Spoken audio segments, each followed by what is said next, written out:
మండలం శతకపాడు గ్రామంలోని ఇసుక రీచ్ని ప్రారంభించిన సాంఘిక సంక్షేమ మంత్రివర్యులు శ్రీ బాల వీరాంజనేయ స్వామి. చాలా ఇబ్బందులు పడ్డారు.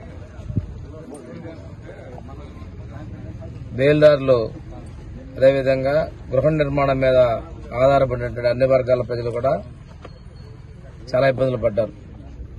ఎన్నికల ముందు మేము ఏదైతే చెప్పామో తెలుగుదేశం, జనసేన, బీజేపీ, ఎన్డీఏ ప్రభుత్వం చెప్పిన విధంగా ఉచిత ఇసుక విధానాన్ని అమలు పరుస్తా ఉన్నాం. ఈరోజు ఆ బృహత్తర కార్యక్రమాన్ని ప్రారంభోత్సవం చేయడం జరుగుతూ ఉంది. పేద ప్రజలు సుఖంగా ఉండాలి, పేద ప్రజల సొంతింటి కళలు నెరవేరాలనే లక్ష్యంతో గౌరవ ముఖ్యమంత్రి గారు ఈ ఇసుక పాలసీని తీసుకొని రావడం జరిగింది.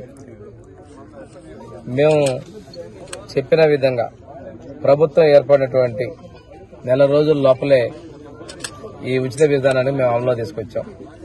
ఒక్కసారి గమనిస్తే బాబు షూరిటీ భవిష్యత్ భరోసాలో భాగంగా ఎన్టీఆర్ భరోసా పెన్షన్ ని 1000 పెంచి 4000 చేశాం నెల రోజుల లోపల.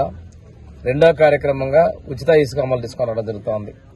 ఒక్కసారి చూస్తే ఇసుక కొండలు గత ప్రభుత్వం యొక్క పాపాలకు నిదర్శనం ఇది. ఈ ప్రాంతంలో చరిత్రలో ఎన్నడూ లేని విధంగా పాలేరుని తవ్వి అక్రమంగా నిల్వ చేసినవి.